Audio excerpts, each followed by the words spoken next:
Hello everyone, आप सभी का स्वागत है टारगेटपुर में।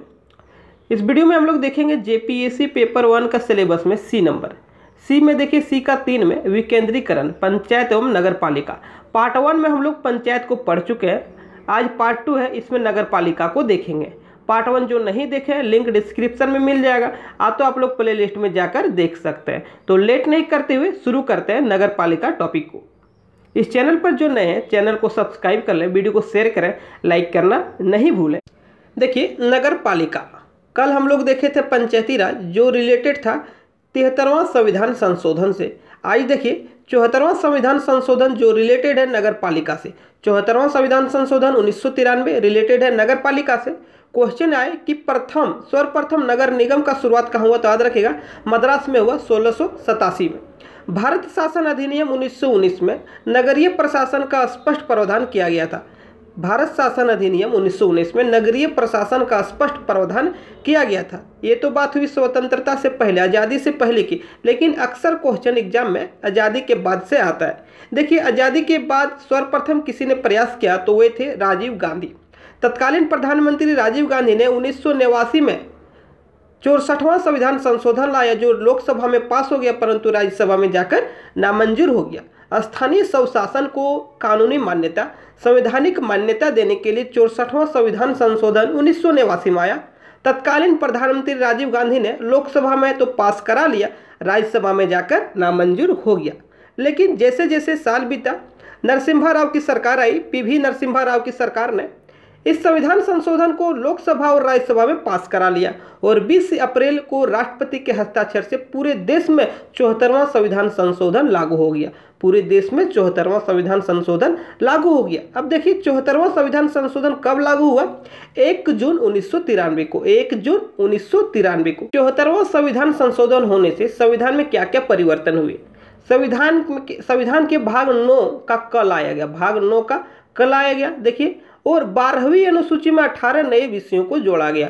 12वीं अनुसूची में 18 नए विषयों को जोड़ा गया। आप लोग देखे थे पंचायती राज में कुल 29 विषयों को जोड़ा गया था, इसमें नए विषय कितने? 18 नए विषयों को जोड़ा गया और 18 नए अनुच्छेदों को भी जोड़ा गया संविधान में, जो 243 पी से लेकर 243 जेड डी तक है। 243 पी से लेकर 243 जेड डी तक है। अब कुछ महत्वपूर्ण अनुच्छेदों को हम लोग देखेंगे। देखिए सबसे पहले देखिए 243 पी। 243 का पी में देखिए परिभाषा का वर्णन है। 243 का क्यू देखिए नगर पालिका गठन बताया गया। यार में देखिए संरचना, यार में बताया गया संरचना, सब 243 का ही चल रहा है। 243 का एस में देखिए वार्ड समितियों का गठन बताया गया। 243 का एस में देखिए वार्ड समितियों का गठन। टी में देखिए बताया गया आरक्षण का बात किया गया। टी में 243 का टी में आरक्षण का बात किया गया है। आगे देखते हैं 243 का यू में देखिए कार्यकाल का वर्णन है। भी में देखिए योग्यता, डब्ल्यू में शक्ति और कार्य, एक्स में देखिए कर का बात किया गया है और जेड ए में देखिए निर्वाचन, जेड डी में देखिए जिला योजना समिति का गठन, जेड डी में देखिए जेड डी में है जिला योजना समिति का गठन। इतने महत्वपूर्ण अनुच्छेद है, आप लोग याद रख सकते हैं क्योंकि अक्सर एग्जाम में क्वेश्चन पूछा जाता है।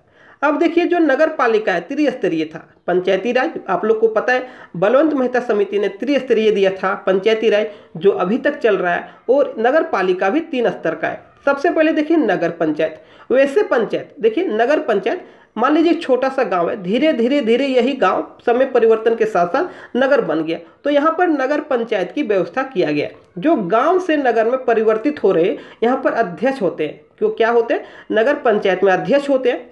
नगर पालिका परिषद देखिए जो गांव शहर बन गए, जो गांव नगर बन गए, वहां नगर पंचायत का व्यवस्था है। लेकिन जहां छोटा मोटा शहर है वहां नगर पालिका का व्यवस्था किया गया। वहां जो हेड होता है वो अध्यक्ष होता है। नगर निगम जहां 10 लाख से ज़्यादा पॉपुलेशन होता है वहां नगर निगम का व्यवस्था किया गया। नगर निगम में देखिए जो हेड होता है उसे महापौर या मेयर कहा जाता है। महापौर या मेयर कहा जाता है। और योग्यता देखिए, योग्यता न्यूनतम उम्र क्या होना चाहिए? न्यूनतम आयु 21 वर्ष होना चाहिए। अध्यक्ष या तो मेयर महापौर बनने के लिए न्यूनतम उम्र 21 वर्ष होना चाहिए। निर्वाचन देखिए प्रत्यक्ष निर्वाचन द्वारा किया जाता है। निर्वाचन प्रत्यक्ष निर्वाचन के द्वारा किया जाता है।